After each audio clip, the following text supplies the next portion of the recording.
Hi అండి, అందరికీ నమస్తే. ఈరోజు మన ఛానల్లో అందరికీ ఇష్టమైన మామిడి తాండ్ర ఎలా చేసుకోవాలో చూద్దాం. ముందుగా దీనికి కావలసిన పదార్థాలు: ఒక 2 మామిడికాయలు, ఒక 3 ఇలాచీలు పొడి చేసి పక్కన ఉంచుకోవాలి. 1 కప్పు బెల్లం తురిమి పక్కన పెట్టుకోవాలి. ముందుగా మామిడికాయల్ని బాగా శుభ్రంగా కడిగి పక్కన ఉంచుకోవాలి.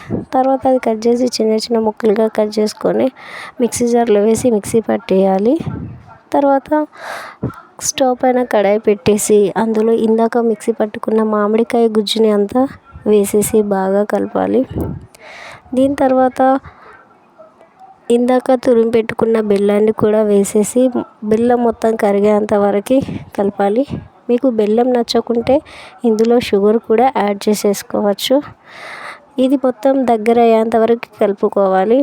ఇలా కలుపుకున్న తర్వాత ఇందులో ఇందాక మనం ఇలాచీ పౌడర్ అన్నాం కదా, అది కూడా యాడ్ చేయాలి. యాడ్ చేసి ఇది కొంచెం చిక్కబడిన తర్వాత ఒక ప్లేట్కి నెయ్యి లేదా నూనెని రాసేసి ఇలా నేను చూపిస్తున్న విధంగా వేసేసుకొని ఎండలో ఒక 1 డే అట్లా ఉంచేసుకొని తీసేసుకోవడమే. మనకి ఎంతో ఇష్టమైన మామిడి తాండ్ర రెడీ అయిపోతుంది. ఇది చాలా టేస్టీగా ఉంటుంది. మీరు కూడా ఒకసారి ట్రై చేసి ఎలా వచ్చిందో చెప్పండి.